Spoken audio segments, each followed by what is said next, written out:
আজকে খুব মজা লাগতেছে, এখানে বসে থাকতে থাকতে আমাদের খুব ভালো লাগতেছে। রিমঝিমটা কোথায় গেল রে? এই রিমঝিম যে কোথায় গেছে রে, ও কখন আসবে দেখা যাক, ততক্ষণ আমরা একটু গল্প সেরে নেই। আয় রিমঝিম আয় আয় আয়। আরে আমরা ঘাসের উপর বসে আছি, নরম ঘাসের উপর, কি ভালো। হ্যাঁ কত ভালো। রিমঝিমটা আসে না, রিমঝিম মনে হয় পাগল হয়ে গেছে। এই রিমঝিমকে কেউ ডাকতো, রিমঝিমকে কেউ ডাক। এই রিমঝিম দাদা আমি চলে এসেছি রে, চলে এসেছি। এতক্ষণে তোর সময় হলো আসতে? হ্যাঁ হ্যাঁ হ্যাঁ। আর বলিস না রে, তোরা আমাকে ক্ষমা করে দে, আমার বাড়িতে অনেক কাজ ছিল। তুই কি কাজ করছিলি রে? ছিল অনেক কাজ করে, সে বলবো এখন, পরে বলবো। আমি এখন বসবো কোথায় বল দেখি? আমাকে একটু জায়গা দে। আয় আয় আয় আমার পাশে বস বস আমি বস। এখানে বসবো? হ্যাঁ বস বস। না তুই ওই যে ওর পাশে গিয়ে বস, আমার এখানে বসিস না। এই তুই এরকম কেন করিস রে? হ্যাঁ রে তুই এরকম কেন করিস?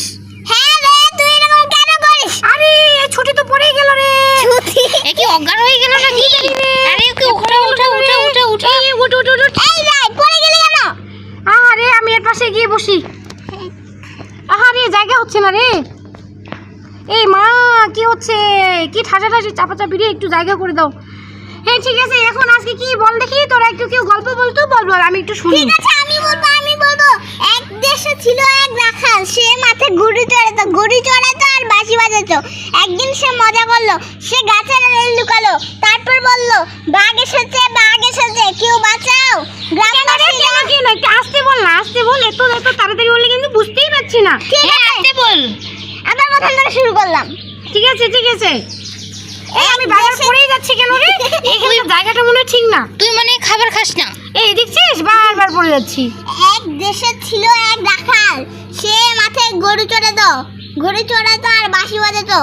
একদিন সে মজা করলো, সে গাছের আড়ালে লুকালো, তারপর বলল এই দাঁড়া একটু জল খেয়ে নে, এত তাড়াতাড়ি বলতেছিস তুই। বাঘ এসেছে গ্রামবাসীরা দৌড়ে এলো। এরকম সে অনেক দিন করলো। খুব ভালো, চালিয়ে যাও, খুব ভালো। এরকম সে অনেক দিন করলো, গ্রামবাসীরা খুব রাগ করলো। একদিন সত্যি বাঘ এলো, রাখাল চিৎকার করলো বাঘ। এবার কেউ এলো না, বাঘ রাখালকে ধরে নিয়ে গেল, রাখালকে আর খুঁজে পাওয়া গেল না। এই তারপর কি হলো রে? রাখালটা কোথায় গেছে? বাঘের পেটে? তারপর কি বাঘটা হজম করে ফেলছে? বাবা তুই খুব ভালো গল্প করতে পারিস, তোকে অনেক ধন্যবাদ। হ্যাঁ রে, সত্যি তুই খুব ভালো গল্প করতে পারিস।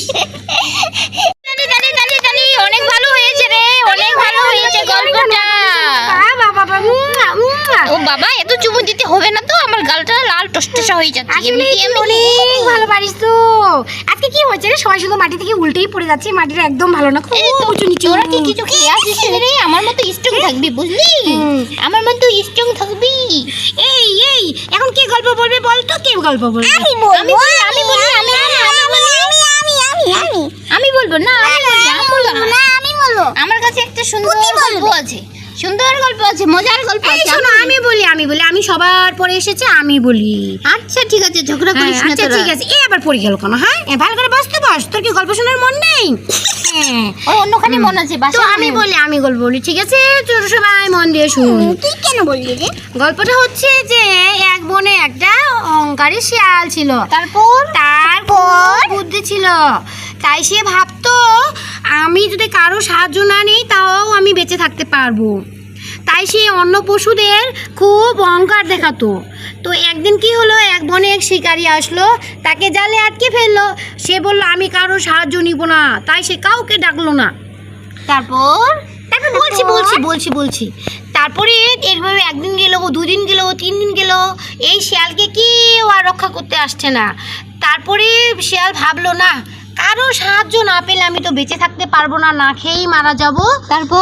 তারপরে সে বাঁচাও করে চেঁচালো, এবং তারপরে ইঁদুর আসলো, হাতি আসলো, বানর আসলো, আর কে আসলো?